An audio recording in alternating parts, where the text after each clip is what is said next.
दोस्तों नमस्कार। एक बार फिर वीडियो लेकर उपस्थित है। जैसा कि मैंने कहा था आपको कि मॉडर्न हिस्ट्री, करंट अफेयर और साइंस में आपको हमारे तरफ से तैयारी कराई जाएगी। इसी कड़ी में आज हम हिस्ट्री के ऐसे सवालों को लेकर उपस्थित हैं जो आधुनिक भारत से है, परीक्षाओं में अक्सर पूछा जाता है। तो मैं सोचा आप लोगों को रिवाइज क्यों न करा दूँ। चलिए शुरू करते हैं, लेकिन इससे पहले चैनल को ज़रूर सब्सक्राइब कर लें ताकि अच्छे वीडियो आपको प्राप्त होते रहे, और शेयर और लाइक करना नहीं भूलें। आगे बढ़ते हैं। पहला सवाल जो काफ़ी महत्वपूर्ण है, लंदन में जगह भी पूछता है, लंदन में इंडियन होम रूल सोसाइटी को प्रारंभ किसने किया था? किसने? आप अगर सही आंसर जानते हैं तो आंसर भी देते चलिए। किसने किया था? श्यामजी कृष्ण वर्मा ने। याद रखिएगा, श्यामजी कृष्ण वर्मा ने किया था। देखिए, फरवरी 1905, ये डेट भी पूछा गया है। फरवरी 1905 में लंदन में श्यामजी कृष्ण वर्मा ने इंडियन होम रूल सोसाइटी की स्थापना की, जिसे इंडिया हाउस के नाम से भी जाना जाता था। काफ़ी महत्वपूर्ण सवाल है, एकदम अच्छे से इसको ध्यान से देखिएगा। दूसरी बात कि जब ऑब्जेक्टिव टाइप क्वेश्चन है, आप जानते हैं तो आंसर देते रहिए नीचे कमेंट बॉक्स में। आगे बढ़ते हैं। अगला है, मैडम कामा ने 1907 में प्रथम तिरंगा ध्वज कहाँ फहराया था? प्रथम तिरंगा ध्वज कहाँ फहराया था? सही उत्तर हो जाएगा स्टुटगार्ट में। कहाँ फहराया था? स्टुटगार्ट में। मैडम कामा को क्रांतिकारियों की माँ भी कहा जाता है। इनका पूरा नाम है मैडम भीखाजी कामा। ये एक्सप्लेनेशन देखते हैं। मैडम कामा को क्रांतिकारियों की माँ भी कहा जाता है। 1907 में इन्होंने, मतलब मैडम कामा ने स्टुटगार्ट जर्मनी में की अंतर्राष्ट्रीय समाजवादी कांग्रेस में भाग लिया, जहां इन्होंने प्रथम भारतीय राष्ट्रीय झंडे को फहराया, जिसका डिजाइन इन्होंने स्वयं ही तैयार किया था। मैडम भीखाजी कामा ने जो तिरंगा फहराया था उसका डिजाइन स्वयं भी ही तैयार किया था, और आधुनिक जो तिरंगा है हम लोगों का उससे मिलता जुलता था, सेम नहीं था। आगे बढ़ते हैं। दादा भाई नौरोजी आमतौर पर किस नाम से जाने जाते हैं? दादा भाई नौरोजी आमतौर पर किस नाम से जाने जाते हैं? आप उत्तर दे सकते हैं। आंसर हो जाएगा grand old man of India. Grand old man of India. इन्होंने, याद, दादा भाई नौरोजी फारसी समुदाय से थे। इन्होंने अपनी सारी संपत्ति भारतीय आंदोलन में लगा दी। ये बड़े व्यापारी थे, बड़े बिजनेसमैन थे। इन्होंने धन का बहिर्गमन सिद्धांत दिया। इनका कहना था कि भारत के धन का ब्रिटेन द्वारा शोषण किया जाता है। दादा भाई नौरोजी कांग्रेस के दूसरे अधिवेशन के अध्यक्ष थे, जो कलकत्ता में हुआ था 1886 में। 1906 में दादा भाई नौरोजी ने ही अपने अधिवेशन में स्वराज शब्द का प्रयोग किया था। याद रखिएगा। तो दादा भाई नौरोजी का भारतीय स्वतंत्रता आंदोलन में महत्वपूर्ण योगदान है। इस योगदान को हम लोग जितना भी चर्चा करें वो बहुत कम है, नगण्य है। दादा भाई नौरोजी महान व्यक्ति थे, जिन्होंने अपने भारत की आज़ादी के लिए, भारत के विकास के लिए सारी संपत्ति कुर्बान कर दी, लगा दी भारतीय आज़ादी में। दरअसल उस समय इनका मोटिव यह नहीं था कि आज़ादी मिले, यह था कि भारत में जो अंग्रेज़ों द्वारा उत्पीड़न हो रहा है, आर्थिक, सामाजिक, सांस्कृतिक, उसको समाप्त किया जाए। जो यहाँ राजनीतिक व्यवस्था है उसमें भारतीयों का भी प्रतिनिधित्व मिले, और ब्रिटेन में जो स्थिति है वहाँ के नागरिकों को, भारत में भी वही स्थिति यहाँ के नागरिकों की होनी चाहिए। इनका एक्सप्लेनेशन देख ले, नहीं है। आगे बढ़ते हैं। अगला है 1909 के इंडियन काउंसिल एक्ट, मतलब भारत शासन अधिनियम 1909 में किस बात की व्यवस्था की गई थी? किस बात की व्यवस्था की गई थी? तो दोस्तों, इसको हम लोग मार्ले मिंटो सुधार के नाम से भी जानते हैं। मार्ले मिंटो सुधार, ठीक है। इसी को हम लोग भारत शासन अधिनियम 1909, इंडियन काउंसिल एक्ट 1909 को भी जाते हैं। इसमें सांप्रदायिक प्रतिनिधित्व का सिद्धांत दिया था। पृथक निर्वाचन मंडली की व्यवस्था मुस्लिमों के लिए की गई थी। सांप्रदायिक प्रतिनिधित्व की व्यवस्था की गई थी। काफ़ी महत्वपूर्ण सवाल है। सवाल को अलग ढंग से पूछा जाता है, जैसे इसके बदले सांप्रदायिक प्रतिनिधित्व के बदले पृथक निर्वाचन मंडल शब्द का प्रयोग किया जाएगा। आगे बढ़ते हैं। करमचंद गांधी दीवान थे। करमचंद गांधी महात्मा गांधी जी के पिताजी थे। तो दीवान कहाँ के थे? ऑप्शन है पोरबंदर, राजकोट, बीकानेर। महात्मा गांधी बड़े परिवार से थे। उनके पिताजी राजबाड़ा में दीवान थे। राजबाड़ा मतलब राजा के यहाँ दीवान हुआ करते थे। तो तीनों जगह के दीवान थे, मैंने क्रमबद्ध उपयुक्त सभी राज्यों में दीवान रहे। पोरबंदर का भी दीवान रहे, राजकोट का भी दीवान रहे, बीकानेर के भी दीवान रहे। आगे बढ़ते हैं। महात्मा गांधी के राजनीतिक गुरु कौन थे? देख लीजिएगा, उत्तर हो जाएगा गोपाल कृष्ण गोखले। महात्मा गांधी के राजनीतिक गुरु गोपाल कृष्ण गोखले थे। दोस्तों, आप सोच रहे होंगे कि सर हर विकल्प का एक्सप्लेनेशन क्यों नहीं दे रहे हैं। अगर हम हर विकल्प का एक्सप्लेनेशन देना शुरू करें तो आप कन्फ्यूज हो जाएंगे, क्योंकि बहुत ज़रूरी है कि आपको याद भी रहना चाहिए। कोई भी चीज़ आपको याद भी रहे, इसलिए हर चीज़ का एक्सप्लेनेशन नहीं देते हैं। आप मेरा करेंट अफेयर का वीडियो भी देखते होंगे, 2D पॉइंट रहते हैं, इधर उधर भटकाते नहीं। इसमें आधा घंटा का लेक्चर हो सकता है, देना नहीं चाहते हैं, क्योंकि आप जब समझ ही नहीं पाएंगे तो देने की ज़रूरत नहीं है, क्योंकि किसी चीज़ का एक्स्ट्रा डोज बहुत नुकसानदेह होता है। बहुत से चैनल पर देखते हैं कि हर ऑप्शन का एक्सप्लेनेशन देता है। आपको भले वो अच्छा लगता हो, लेकिन आपके लिए फ़ायदेमंद नहीं होता है, याद रखिएगा। गोपाल कृष्ण गोखले थे। आगे बढ़ते हैं। महात्मा गांधी दक्षिण अफ्रीका से भारत किस वर्ष लौटे? 1915 में वापस आए थे। देखिए, दादा अब्दुल्ला का केस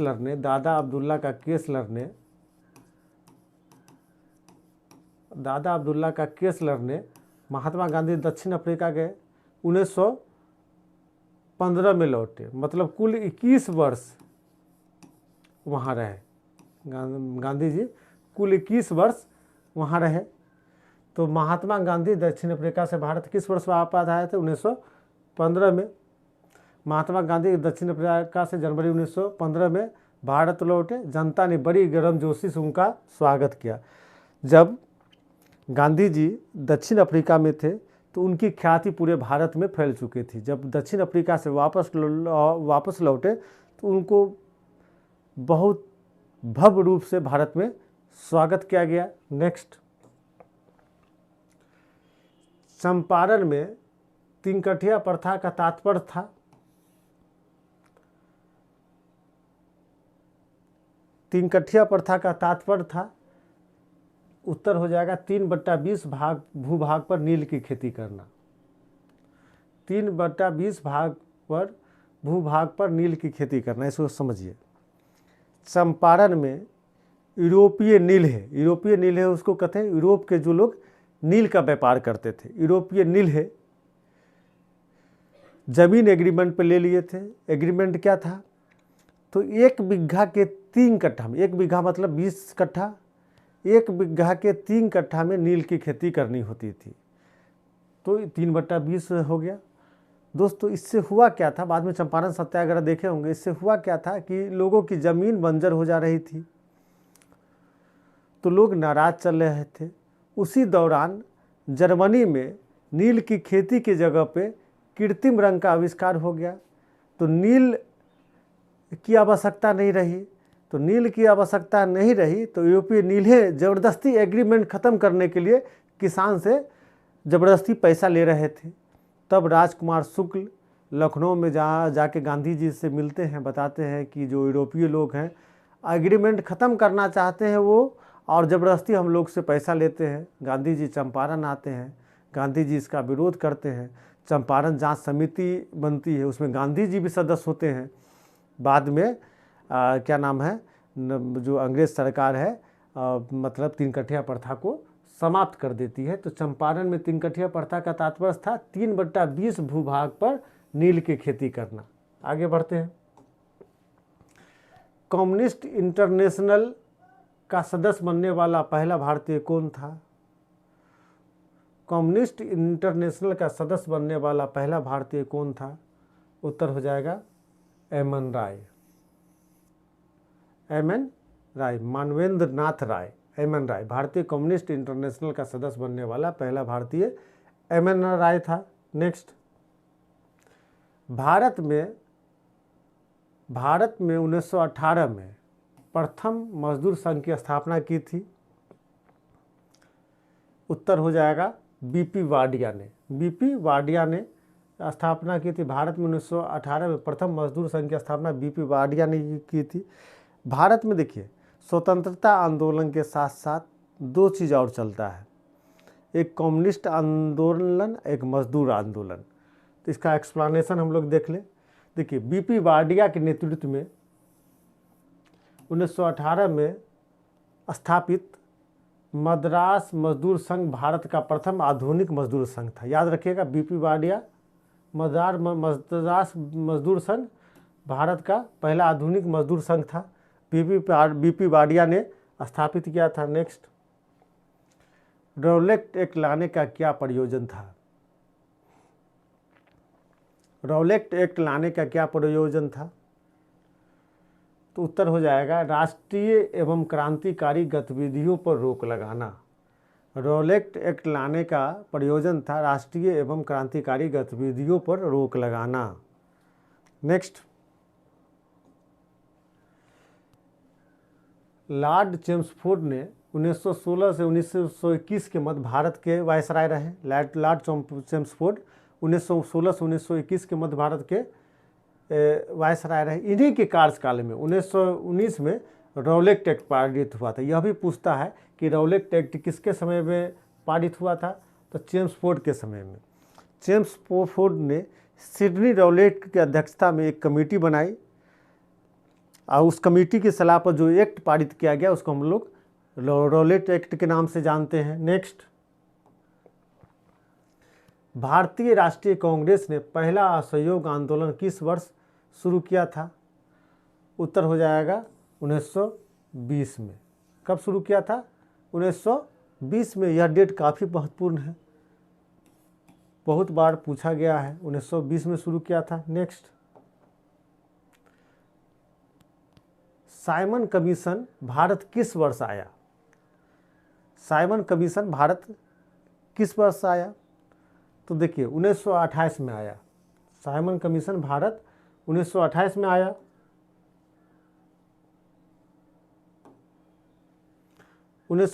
आया। देखिए साइमन कमीशन की स्थापना जो थी 1927 में की गई थी। कब किया गया था? 1927 में। साइमन कमीशन का आगमन हुआ 1928 में। क्यों आया? तो 1919 का जो भारत शासन अधिनियम है, 1919 का जो भारत शासन अधिनियम है, शासन अधिनियम, इसमें यह प्रावधान था कि इस अधिनियम का 10 वर्षों बाद समीक्षा होगी। लेकिन ब्रिटेन की तत्कालीन सरकार कुछ वर्ष पहले ही इस अधिनियम की समीक्षा हेतु एक आयोग का गठन कर दिया। उसको साइमन कमीशन के नाम से जानते हैं। इस आयोग का गठन 1927 में हुआ। तो साइमन कमीशन का गठन 1927 में हुआ, भारत आगमन 1928 में हुआ। साइमन कमीशन को हम लोग व्हाइट मैन कमीशन के नाम से भी जानते हैं। पूर्ण स्वराज का प्रस्ताव लाहौर कांग्रेस में पारित किया गया था। कब? पूर्ण स्वराज का प्रस्ताव लाहौर कांग्रेस में पारित किया गया था। कब हुआ था लाहौर कांग्रेस? बहुत महत्वपूर्ण है, 1929 में। कब हुआ था? 1929 में। हजारों लाखों बार सवाल पूछा जाएगा। 1929 के लाहौर कांग्रेस अधिवेशन के अध्यक्ष थे जवाहरलाल नेहरू। याद रखिएगा, जवाहरलाल नेहरू। कौन थे? जवाहरलाल नेहरू।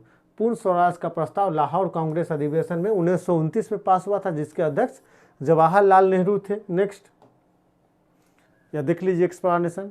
लाहौर अधिवेशन 1929 के अध्यक्ष जवाहरलाल नेहरू थे। आगे बढ़े। अगला सवाल है, दांडी यात्रा की गई, उत्तर हो जाएगा 1930 में। इसको थोड़ा समझाते हैं आपको। दांडी यात्रा की गई, तो दांडी यात्रा, सवाल पूछता है दांडी यात्रा की शुरुआत कहाँ से हुई, तो दांडी यात्रा की शुरुआत हुई थी साबरमती से। कहाँ से हुई थी? साबरमती से 1930 में। और कहाँ पहुँचना था?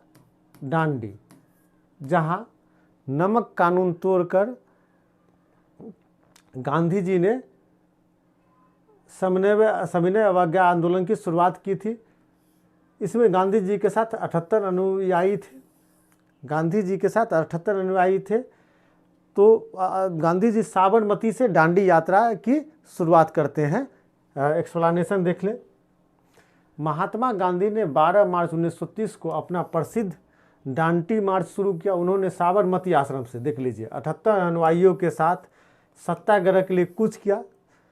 24 दिनों की लंबी यात्रा के बाद उन्होंने 6 अप्रैल 1930 को दांडी में सांकेतिक रूप से नमक कानून भंग किया था। सांकेतिक रूप से नमक कानून भंग किया था। आगे बढ़ते हैं। निम्नलिखित में से किसने भारतीय राष्ट्रीय कांग्रेस के कराची अधिवेशन का सभापतित्व किया था? देखिए, कराची अधिवेशन 1931 में हुआ था। आप लोग जानते थे, आंसर दे दीजिएगा। कराची अधिवेशन, कराची पाकिस्तान में है। कराची अधिवेशन की अध्यक्षता वल्लभ भाई पटेल ने की थी, याद रखिएगा। सरदार वल्लभ भाई पटेल ने की थी। इसमें मौलिक अधिकार की मांग की गई थी। मौलिक अधिकार की मांग की गई थी, याद रखिएगा। मौलिक अधिकार की मांग की गई थी। इसका एक्सप्लेनेशन देख लेते हैं। माने कराची अधिवेशन में पहली बार कांग्रेस ने मौलिक अधिकारों, बहुत बार पूछा गया, मौलिक अधिकारों और राष्ट्रीय आर्थिक कार्यक्रमों से संबंध प्रस्ताव पारित किए थे। आर्थिक कार्यक्रम से संबंधित और मौलिक अधिकार से संबंधित प्रस्ताव पारित किए थे। आगे बढ़ते हैं। 17, द्वितीय गोलमेज सम्मेलन में कांग्रेस का प्रतिनिधित्व किसने किया था? द्वितीय गोलमेज सम्मेलन में कांग्रेस का प्रतिनिधित्व किसने किया था? उत्तर हो जाएगा महात्मा गांधी ने। दोस्तों, इसको समझते हैं। कितने गोलमेज सम्मेलन हुए? 3। तीनों गोलमेज सम्मेलन कहाँ हुआ? लंदन में। तीनों गोलमेज सम्मेलन का वर्ष क्या है? 1930, 1931, 1932। कांग्रेस एक ही बार द्वितीय गोलमेज सम्मेलन में भाग लिया था और कांग्रेस के प्रतिनिधि के रूप में महात्मा गांधी ने भाग लिया था, याद रखिएगा।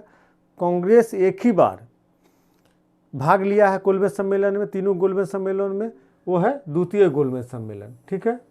और उसमें भी गांधी जी ही गए थे कांग्रेस के तरफ से। आगे बढ़ते हैं। भारतीय राष्ट्रीय कांग्रेस के हरिपुरा अधिवेशन की अध्यक्षता निम्नलिखित में से किसने की थी? हरिपुरा अधिवेशन की अध्यक्षता निम्नलिखित में से किसने की थी? तो उत्तर हो जाएगा सुभाष चंद्र बोस ने। किसने की थी? सुभाष चंद्र बोस ने। हरिपुरा अधिवेशन 1938 में हुआ था। कहाँ हुआ था? हरिपुरा अधिवेशन गुजरात में। हरिपुरा अधिवेशन कहाँ हुआ था? गुजरात के हरिपुरा में 1938 में। लेकिन दोस्तों 1938 के बाद 1939 में त्रिपुरी अधिवेशन हुआ था। त्रिपुरी अधिवेशन, ये मध्य प्रदेश में। त्रिपुरी अधिवेशन मध्य प्रदेश में। इसमें थोड़ा विवाद हो गया था। 38 तो आप समझ गए। भारतीय राष्ट्रीय कांग्रेस के हरिपुरा अधिवेशन की अध्यक्षता 1938 में सुभाष चंद्र बोस ने की थी, जो गुजरात में था। 1939 में त्रिपुरी अधिवेशन की अध्यक्षता भी सुभाष चंद्र बोस ने की थी। सुभाष चंद्र बोस ने महात्मा गांधी के उम्मीदवार पट्टाभी सीतारमैया को त्रिपुरी अधिवेशन में हरा दिया। बाद में गांधी जी के मतभेद के कारण सुभाष चंद्र बोस ने इस्तीफा दे दिया। तब राजेंद्र प्रसाद को अध्यक्ष बनाया जाता है, ये इसमें 1939 वाले में। नेक्स्ट, भारत में कृषि मिशन किस वर्ष आया था? उत्तर हो जाएगा 1942 में। कृषि मिशन भारत में 1942 में आया था। यह डेट काफ़ी महत्वपूर्ण है, याद रखिएगा। नेक्स्ट, निम्नलिखित में से किसने 1945 में आज़ाद हिंद फौज की ओर से लाल किले के मुकदमे में पैरवी कर रहे वकीलों की अध्यक्षता की थी। पहले सवाल का मतलब समझ जाइए। आज़ाद हिंद फौज द्वितीय विश्व युद्ध में ब्रिटेन के विरुद्ध लड़ा था। जब ब्रिटेन द्वितीय विश्व युद्ध मतलब मित्र राष्ट्र द्वितीय विश्व युद्ध जीत जाता है तो आज़ाद हिंद फौज के जो बड़े अधिकारी थे उस पर देशद्रोह का मुकदमा चलाया जाता है। यह मुकदमा लाल किले में चलाया जाता है। लाल किले में यह मुकदमा चलाया जाता है तो इस मुकदमे को हम लोग लाल किले के मुकदमा के नाम से जानते हैं। आज़ाद हिंद फौज के सिपाहियों को बचाने के लिए एक वकीलों की एक कमेटी बनी थी।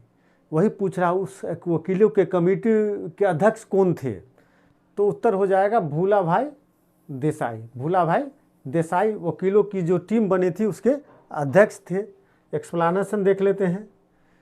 1945 में लाल किले में आज़ाद हिंद फौज के सिपाहियों के प्रसिद्ध मुकदमे की पैरवी कैलाश नाथ काटजू, तेज बहादुर सप्रू, जवाहरलाल नेहरू, भूला भाई देसाई आदि वकील कर रहे थे। इस वकील के समूह की अध्यक्षता भूला भाई देसाई ने की थी। भूला भाई देसाई ने की थी। दोस्तों, इसी के साथ यह वीडियो संपन्न होता है। अपना ख्याल रखें। बहुत बहुत धन्यवाद।